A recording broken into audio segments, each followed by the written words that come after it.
Hello friends, welcome to this video. आज के इस वीडियो में हम इकाई 4 जिसका शीर्षक है मेरी पोशाक, इसके अंतर्गत जो अध्याय 2 दिया गया है, कारक जो कपड़ों के चयन को प्रभावित करते हैं, इसका अध्ययन कर रहे हैं। यह वीडियो इस चैप्टर का चौथा भाग है। अब तक हमने इस पाठ के परिचय को देखा, उसके बाद खरीदारी से पूर्व ध्यान रखने योग्य बातों के बारे में पढ़ा और इसी के अंतर्गत हमने तंतुओं के विषय में भी पढ़ा। इसके बाद हमने वस्त्रों के चुनाव को प्रभावित करने वाले कारकों के विषय में पढ़ा। आज के इस वीडियो में हम पढ़ेंगे खरीदारी कहाँ से करें, खरीदारी कब करें और वस्त्रों के चुनाव तथा खरीदारी करते समय किन बातों का ध्यान रखना चाहिए। इन सब के बारे में आज हम चर्चा करेंगे।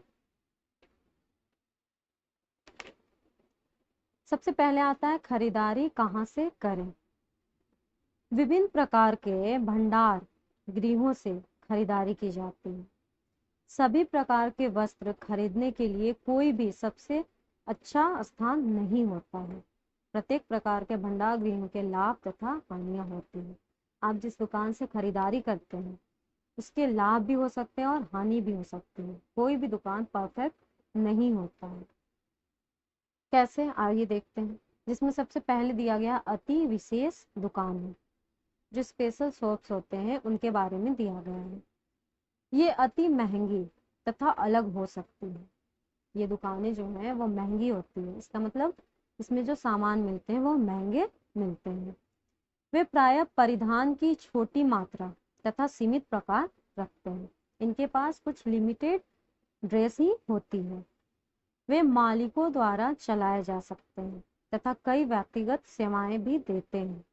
कभी कभी कीमतें अन्य दुकानों से अधिक होती है। यहाँ पर जो वस्त्रों की कीमतें बताई जाती है वो अन्य दुकान से अलग भी हो सकती है, अधिक भी हो सकती है। इसके बाद आता है डिपार्टमेंटल स्टोर। इसमें जो है वो एक ही छत के नीचे कई छोटे स्टोर होते हैं। उनके पास विस्तृत दरों के सामान की किस्में होती हैं, अलग अलग सामान उपलब्ध होता है।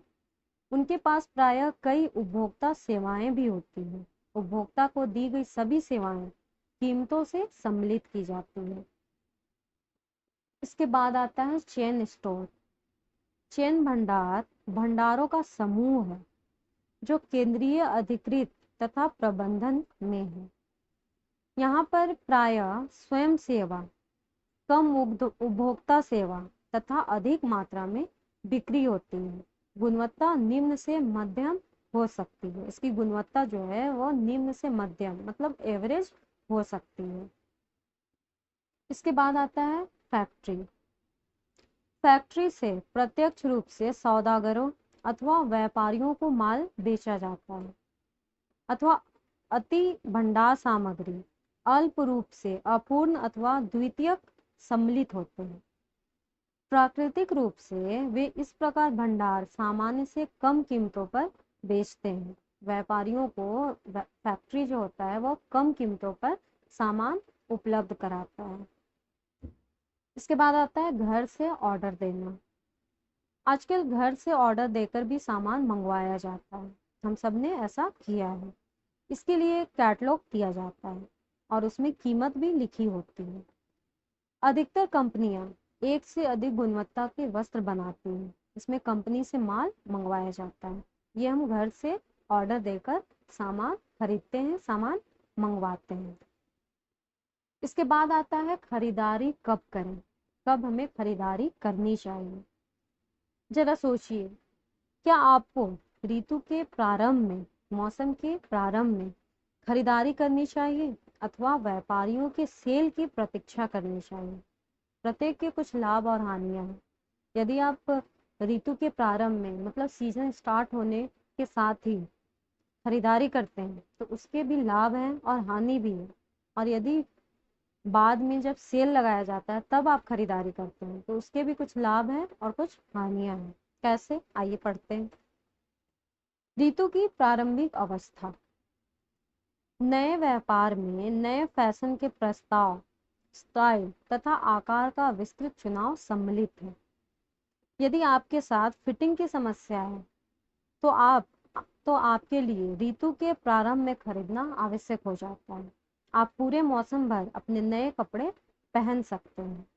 यह महत्वपूर्ण है यदि आप तेजी से बढ़ रहे हैं तो आप अपने कपड़ों को पूरी तरह प्रयोग कर सकते हैं। आपने अगर ऋतु के प्रारंभ होने पर ही कपड़े खरीद लिए हैं, आपकी लंबाई अभी बढ़ रही हो या आपको फिटिंग की समस्या है, तो आप ये पूरे मौसम में उस वस्त्र का उपयोग कर सकते हैं।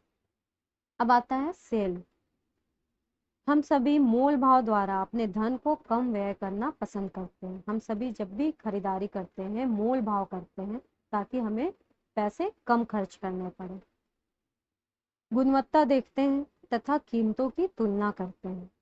सिर्फ सेल में ही वस्त्र का मोल भाव नहीं किया जाता बल्कि आम दुकानों से भी खरीदारी करते समय मोल भाव किया जाता है। ऐसा नहीं है कि सिर्फ सेल में हम मोल भाव करते हैं।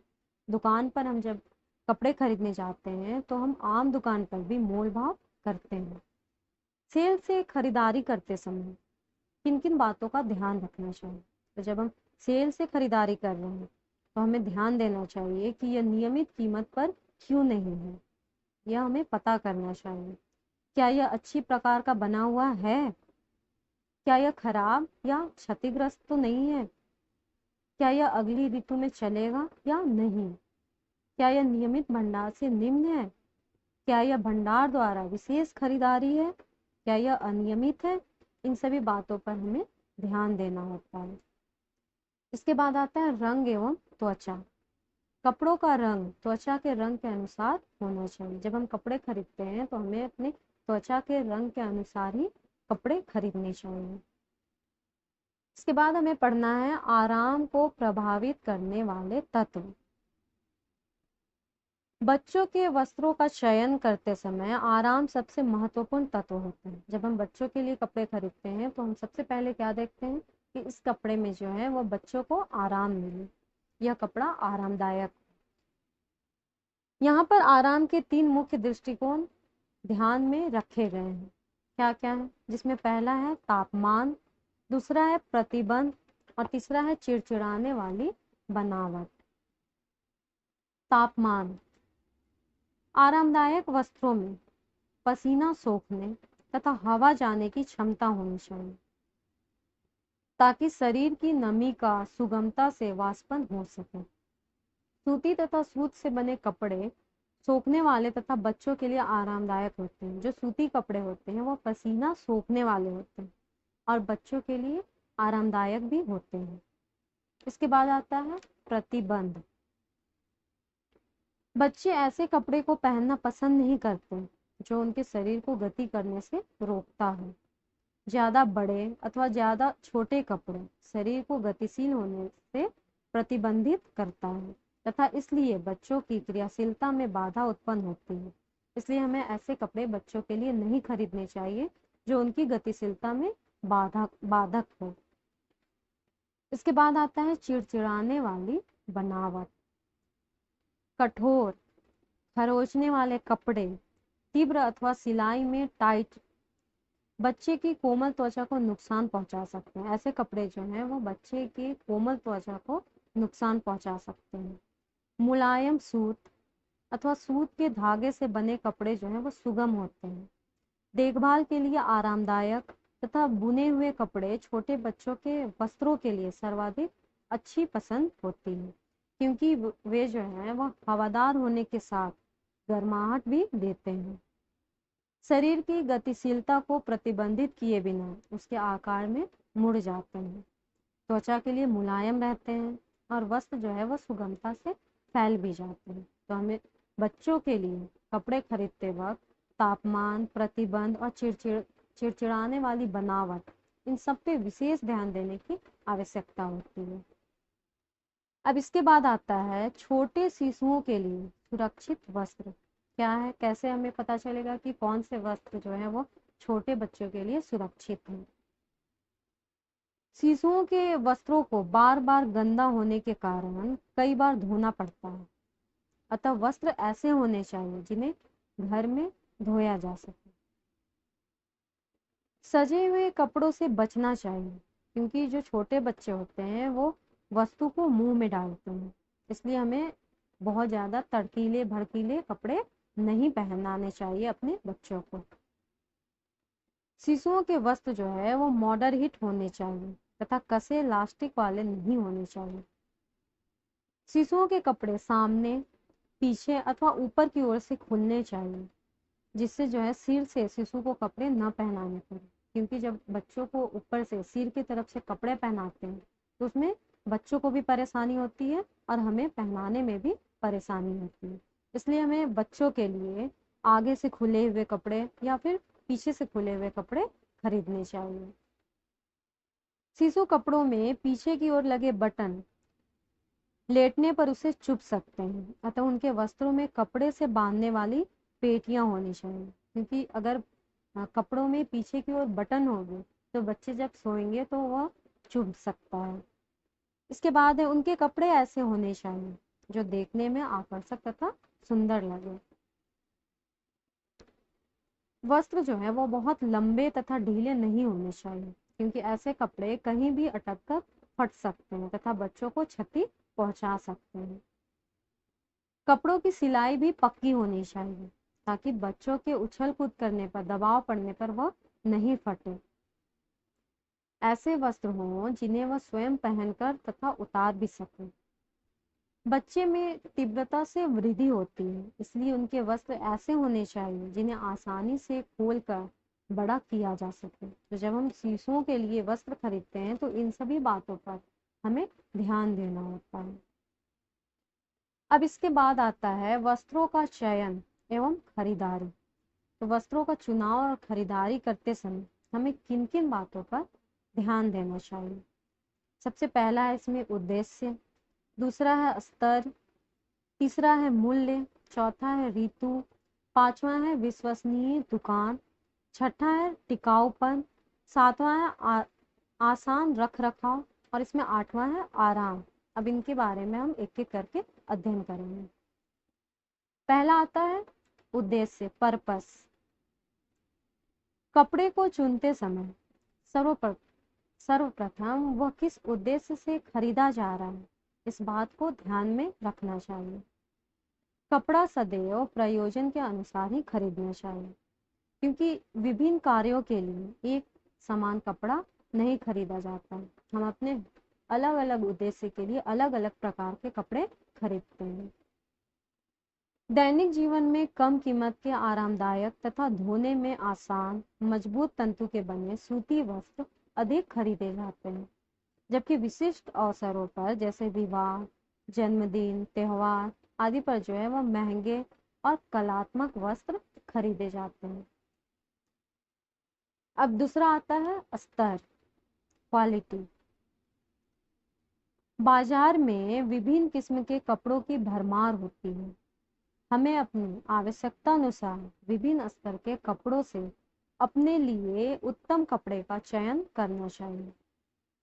हम जब कपड़े खरीदते हैं तो हमें उसकी क्वालिटी, उसका स्तर का जांच कर लेना चाहिए। उत्तम किस्म के कपड़ों का चुनाव करते समय निम्नलिखित बातों का ध्यान रखना चाहिए। किन किन बातों का? जिसमें पहला आता है टिकाऊपन, दूसरा आता है धोने में सुविधाजनक, पसीने सोखने की क्षमता हो उसमें, रंग का पक्कापन हो, विभिन्न प्रकार की परिसज्जा भी हो उसमें, उसकी बुनाई भी अच्छी हो। तो इन सभी बातों पर हमें ध्यान देना होता है। अब इसके बाद आता है मूल्य। वस्त्रों के लिए कपड़ों का चुनाव करते समय उसके मूल्यों का भी ध्यान रखना बहुत ही जरूरी होता है। कपड़ों की खरीदारी सदैव अपने बजट के अनुसार ही करनी चाहिए। प्रायः लोगों की यह धारणा है कि महंगे कपड़े ही व्यक्तित्व को आकर्षित बनाते हैं, लेकिन यह एक सीमा तक ही सत्य है, क्योंकि कपड़े का महंगा या सस्ता होना किसी भी प्रकार से व्यक्तित्व पर प्रभाव नहीं डालता है। इसके विपरीत वे ही कपड़े उपयुक्त होते हैं जो शरीर, रचना, अवसर तथा जलवायु के अनुकूल है। बच्चों के लिए सदैव कम कीमत के वस्त्र खरीदने चाहिए, क्योंकि बच्चे जो हैं वह शीघ्रता से बढ़ते हैं, इसलिए उनके लिए ज्यादा महंगे कपड़े नहीं खरीदने चाहिए। इसके अतिरिक्त बच्चे जो हैं वो बहुत जल्दी कपड़े गंदे भी करते हैं, इसलिए उनके कपड़े गहरे रंग के होने चाहिए। अतः कपड़े खरीदते समय वस्त्र के मूल्य को ध्यान में रखना बहुत ही जरूरी है। इसके बाद आता है ऋतु, सीजन। वस्त्र सदैव मौसम के अनुसार खरीदने चाहिए। गर्मियों के लिए ठंडे तंतुओं से बने वस्त्र अच्छे रहते हैं, अतः गर्मियों में सूती तथा लिनन के वस्त्र खरीदने चाहिए। इन तंतुओं के बने वस्त्रों में कोमलता, नमी सोखने की क्षमता तथा धोने में सरलता होती है। सर्दियों में ऊनी वस्त्र तथा रेशम से बने वस्त्रों का उपयोग करना चाहिए। ये वस्त्र शरीर के तापमान को बनाए रखते हैं तथा गर्म होते हैं और शरीर की गर्मी को बाहर नहीं निकलने देते हैं। बरसात में पानी न सोखने वाले वस्त्र होने चाहिए। इसके बाद आता है विश्वसनीय दुकान। वस्त्र सदैव विश्वसनीय दुकान से ही खरीदने चाहिए। विश्वसनीय दुकान से धोखा खाने की संभावना बहुत कम होती है और वस्त्र में किसी भी प्रकार की शिकायत होने पर बदला भी जा सकता है। किसी भी दुकान से वस्त्र खरीद लेने पर खराब होने की संभावना अधिक होती है। यदि आप किसी भी दुकान से वस्त्र खरीदते हैं, उसमें कोई भी कमी होती है, तो फिर वह दुकानदार जो है वह उस कपड़े को बदलने में बहुत ही आनाकानी करता है। लेकिन आप यदि किसी विश्वसनीय दुकान से कपड़े खरीदते हैं तो आप धोखा खाने की संभावना से बच सकते हैं। इसके बाद आता है टिकाऊपन। वस्त्रों का चयन करते समय उसके टिकाऊपन को भी ध्यान देना पड़ता है। वस्त्रों के टिकाऊपन के अंतर्गत वस्त्रों का रंग पक्का होना, उसकी बुनाई को पूर्ववत बने रहना, अधिक समय तक चलना तथा तथ्यों का समावेश रहता है। सूती तथा रासायनिक तंतुओं से निर्मित वस्त्र अधिक टिकाऊ होते हैं। वस्त्रों का टिकाऊपन व्यक्ति को धन का उचित लाभ व संतोष प्रदान करता है, तो टिकाऊपन पे हमें विशेष ध्यान देने की जरूरत है। इसके बाद आता है आसान रख रखाव।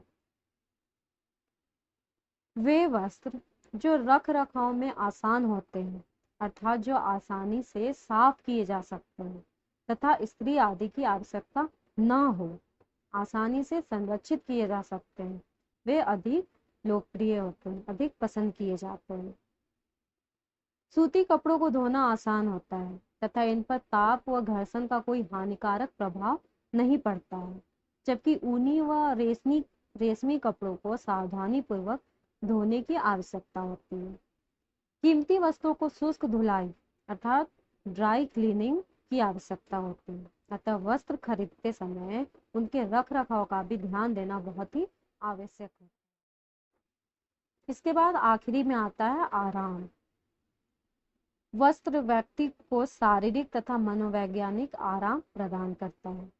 यदि वस्त्र मुलायम, चिकने तथा मौसम के अनुसार पसीना शोषित करने वाले तथा ताप के कुचालक होते हैं, तो वह शारीरिक आराम प्रदान करते हैं।